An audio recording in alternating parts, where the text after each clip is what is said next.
प्यारे दोस्तों, आज की इस वीडियो में हम आपको सुनाने वाले हैं सूरह यासीन और सूरह अर-रहमान की खूबसूरत और दिल को सुकून देने वाली तिलावत। सूरह यासीन को कुरान पाक का दिल कहा जाता है और इसकी तिलावत घर में रहमत, सुकून और आसानियों का जरिया बनती है। सूरह अर-रहमान अल्लाह ताला की बेशुमार नेमतों की याद दिलाती है और दिल को रूहानी सुकून अता करती है। अगर आप चाहते हैं कि आपके घर, दुकान और कारोबार में बरकत हो, रिस्क में इजाफा हो और दिल को सुकून मिले, तो इस तिलावत को मुकम्मल जरूर सुनें। अल्लाह ताला हमें कुरान पाक से जुड़े रहने, उसे समझने और उस पर अमल करने की तौफीक अता फरमाए। आमीन। बिस्मिल्लाहिर्रहमानिर्रहीम। यासीन वल क़ुरआनिल हकीम। इन्नक लमिनल मुरसलीन अला सिरातिम मुस्तक़ीम। तंज़ीलल अज़ीज़िर रहीम। लितुन्दिर क़ौमन मा उन्दिर आबाउहुम फहुम गाफ़िलून। लक़द हक़्क़ल क़ौलु अला अक्सरिहिम फहुम ला युमिनून। इन्ना जअलना फी अअनाक़िहिम अग़लालन फहिय इलल अज़क़ान फहुम मुक़महून। वजअलना मिन बैनि अयदीहिम सद्दन वमिन खल्फिहिम सद्दन फ़अग़शयनाहुम फ़हुम ला युबसिरून। वसवाउन अलैहिम अअन्ज़रतहुम अम लम तुन्ज़िरहुम ला युमिनून। इन्नमा तुन्ज़िरु मन इत्तबअ अज़्ज़िक्र वख़शिय अर्रहमान बिलग़ैब। फबश्शिरहु बिमग़फ़िरत वअज्र करीम। इन्ना नहनु नुह्यिल मौता वनक्तुब मा क़द्दमू वआथारहुम वकुल्ल शैइन अहसयनाहु फी इमामिन मुबीन। वाضرب لهم مثلا أصحاب القرية إذ جاءها المرسلون إذ أرسلنا إليهم اثنين فكذبوهما فعززنا بثالث فقالوا إنا إليكم مرسلون. قالوا ما أنتم إلا بشر مثلنا وما أنزل الرحمن من شيء إن أنتم إلا تكذبون. قالوا ربنا يعلم إنا إليكم لمرسلون وما علينا إلا البلاغ المبين. قالوا إنا تطيرنا بكم لئن لم تنتهوا لنرجمنكم وليمسنكم منا عذاب أليم. قالوا طائركم معكم أئن ذكرتم بل أنتم قوم مسرفون وجاء من أقصى المدينة رجل يسعى قال يا قوم اتبعوا المرسلين اتبعوا من لا يسألكم أجرا وهم مهتدون وما لي لا أعبد الذي فطرني وإليه ترجعون أأتخذ من دونه آلهة إن يردني الرحمن بضر لا تغن عني شفاعتهم شيئا ولا ينقذون إني إذا لفي ضلال مبين إني آمنت بربكم فاسمعون قيل ادخل الجنة قال يا ليت قومي يعلمون بما غفر لي ربي وجعلني من المكرمين وما أنزلنا على قومه من بعده من جند من السماء وما كنا منزلين إن كانت إلا صيحة واحدة فإذا هم خامدون يا حسرة على العباد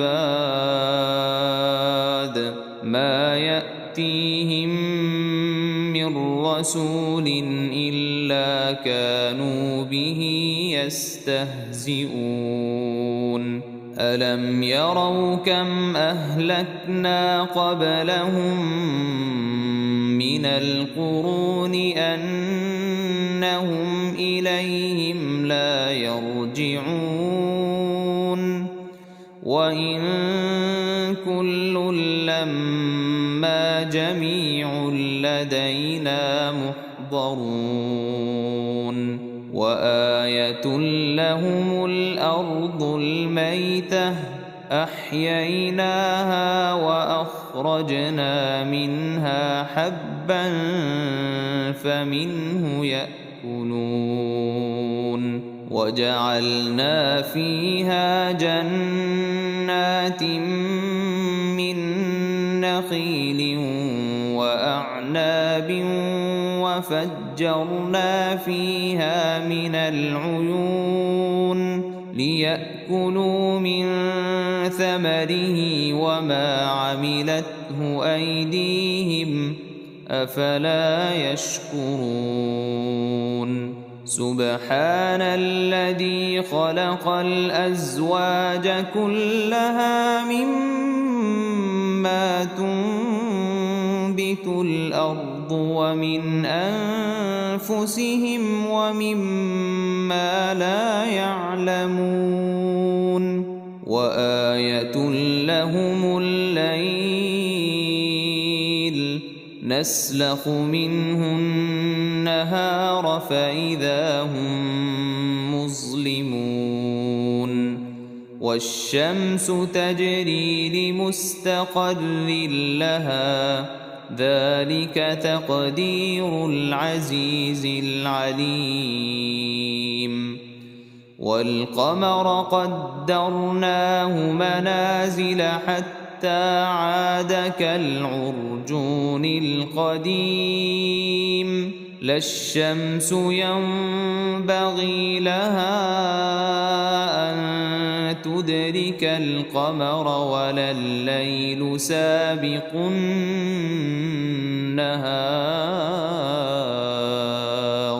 وكل في فلك يسبحون وآية لهم أنا حملنا ذريتهم في الفلك المشحون وخلقنا لهم من مثله ما يركبون وإن نشأ نغرقهم فلا صريخ لهم ولا هم ينقذون إلا رحمة منا ومتاعا إلى حين وإذا قيل لهم اتقوا ما بين أيديكم وما خلفكم لعلكم ترحمون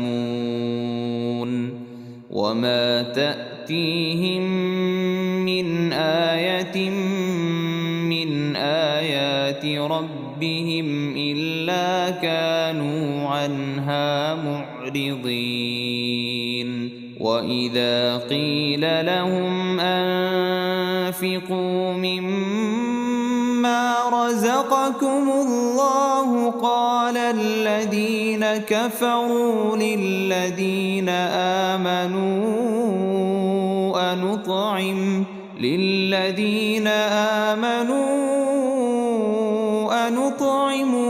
لو يشاء الله أطعمه إن أنتم إلا في ضلال مبين ويقولون متى هذا الوعد إن كنتم صادقين ما ينظرون إلا صيحة واحدة تأخذهم وهم يخصمون فلا يستطيعون توصية ولا إلى أهلهم يرجعون ونفخ في الصور فإذا هم من الأجداث إلى ربهم ينسلون قالوا يا ويلنا من بعثنا من مرقدنا هذا ما وعد الرحمن وصدق المرسلون إن كانت إلا صيحة واحدة فإذا هم جميع لدينا محضرون فاليوم لا تظلم نفس شيئا ولا تجزون إلا ما كنتم تعملون إن أصحاب الجنة اليوم في شغل فاكهون هم وأزواجهم في ظلال على الأرائك متكئون لهم فيها فاكهة ولهم ما يدعون سلام قولا من رب رحيم وامتازوا اليوم أيها المجرمون ألم أعهد إليكم يا بني آدم ألا تعبدوا الشيطان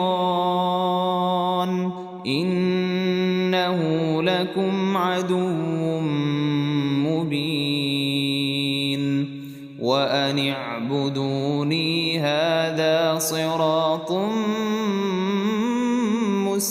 مستقيم ولقد أضل منكم جبلا كثيرا أفلم تكونوا تعقلون هذه جهنم التي كنتم توعدون اصلوها اليوم بما كنتم تكفرون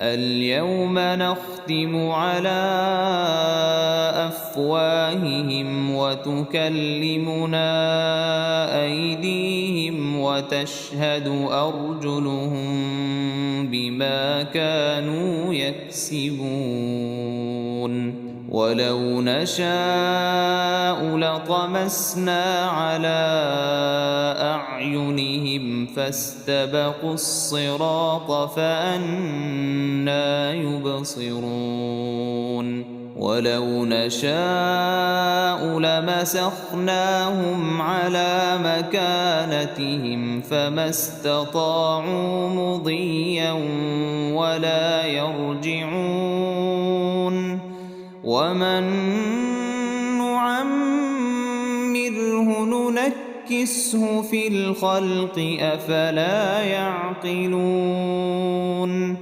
وما علمناه الشعر وما ينبغي له إن هو إلا ذكر وقرآن مبين لينذر من كان حيا ويحق القول على الكافرين أولم يروا أنا خلقنا لهم مما عملت أيدينا أنعاما فهم لها مالكون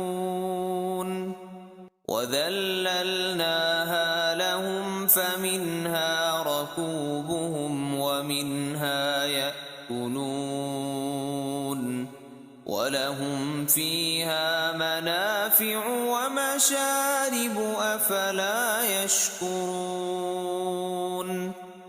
واتخذوا من دون الله آلهة لعلهم ينصرون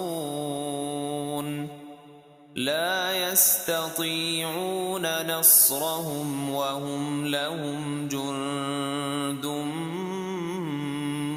محضرون فلا يحزنك قولهم إنا نعلم ما يسرون وما يعلنون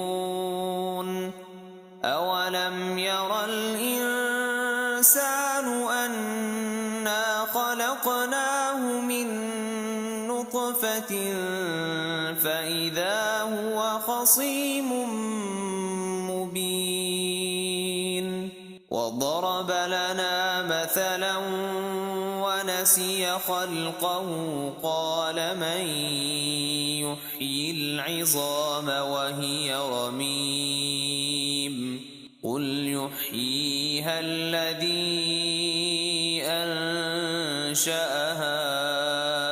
أول مرة وهو بكل خلق عليم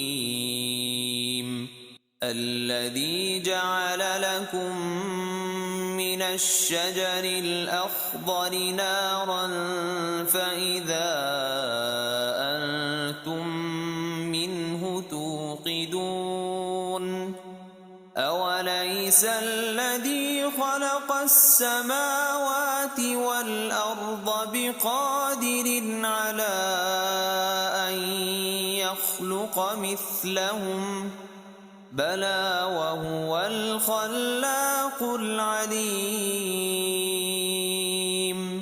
إنما أمره شيئا أن يقول له كن فيكون. فسبحان الذي بيده ملكوت كل شيء وإليه ترجعون. بسم الله الرحمن الرحيم.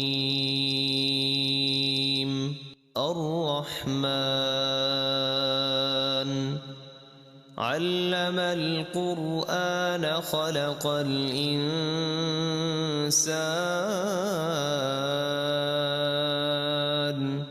علمه البيان. الشمس والقمر بحسبان والنجم والشجر يسجدان. والسماء رفعها ووضع الميزان ألا تطغوا في الميزان وأقيموا الوزن بالقسط ولا تخسروا الميزان. والأرض وضعها للأنام فيها فاكهة والنخل ذات الأكمام والحب ذو العصف والريحان. فبأي آلاء ربكما تكذبان. خلق الإنسان من صلصال كالفخار وخلق الجان من مارج من نار. فبأي آلاء ربكما تكذبان. رب المشرقين ورب المغربين.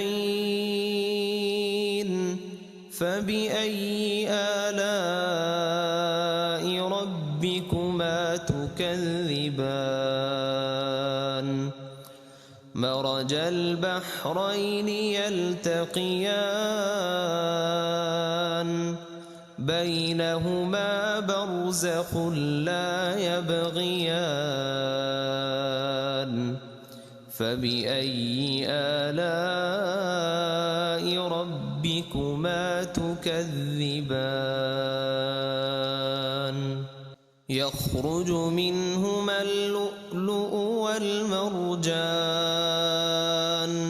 فبأي آلاء ربكما تكذبان. وله الجوار المنشآت في البحر كالأعلام. فبأي آلاء ربكما تكذبان. كل من عليها فان ويبقى وجه ربك ذو الجلال والإكرام. فبأي آلاء ربكما تكذبان. يسأله من في السماوات والأرض كل يوم هو في شأن. فبأي آلاء ربكما تكذبان. سنفرغ لكم أيها الثقلان فبأي آلاء ربكما تكذبان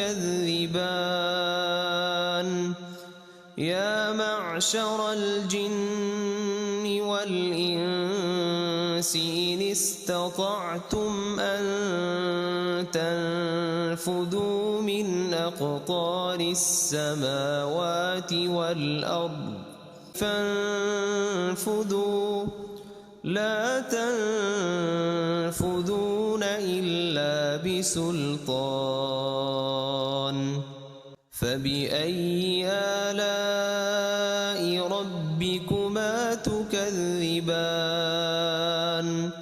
يرسل عليكما شواظ من نار ونحاس فلا تنتصران فبأي آلاء ربكما تكذبان فإذا انشقت السماء فكانت وردة كالدهان فبأي آلاء ربكما تكذبان فيومئذ لا يسأل عن ذنبه إنس ولا جان فبأي آلاء ربكما تكذبان يعرف المجرمون بسيماهم فيؤخذ بالنواصي والأقدام فبأي آلاء ربكما تكذبان هذه جهنم التي يكذب بها المجرمون يطوفون بينها وبين حميم آن فبأي آلاء ربكما تكذبان ولمن خاف مقام ربه جنتان فبأي آلاء ربكما تكذبان ذواتا أفنان فبأي آلاء ربكما تكذبان فيهما عينان تجريان فبأي آلاء ربكما تكذبان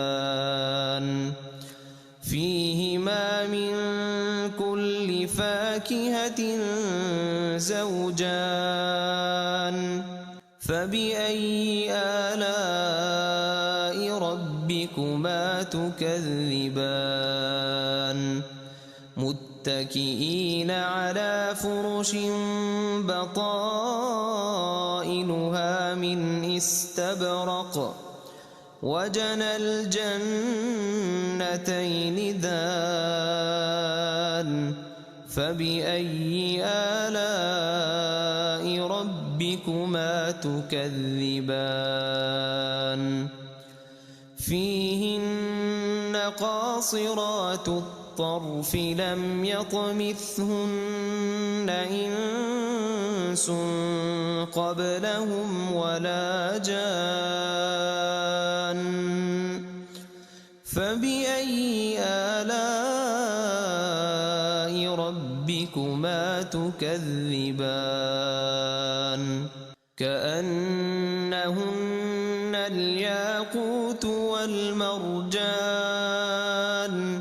فبأي آلاء ربكما تكذبان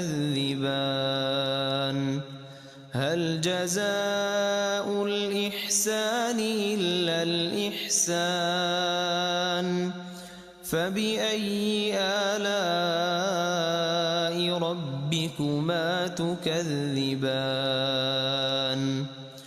ومن دونهما جنتان فبأي آلاء ربكما تكذبان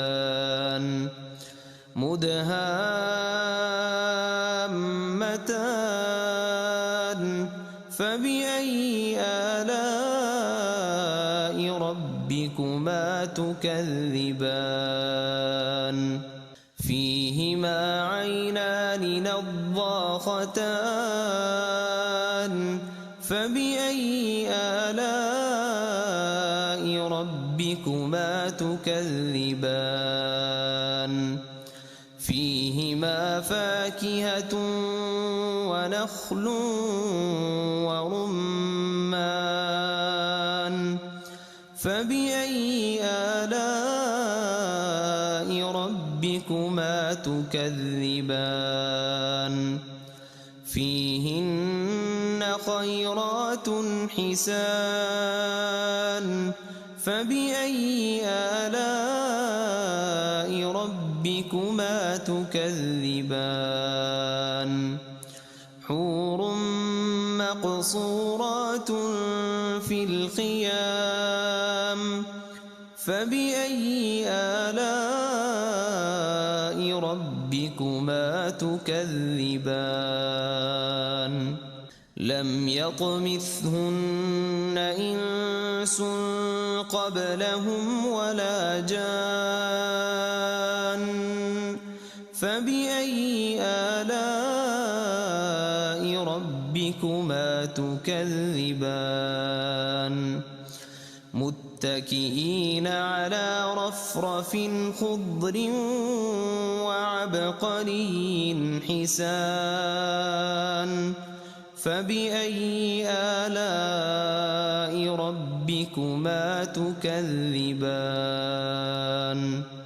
تبارك اسم ربك ذي الجلال والإكرام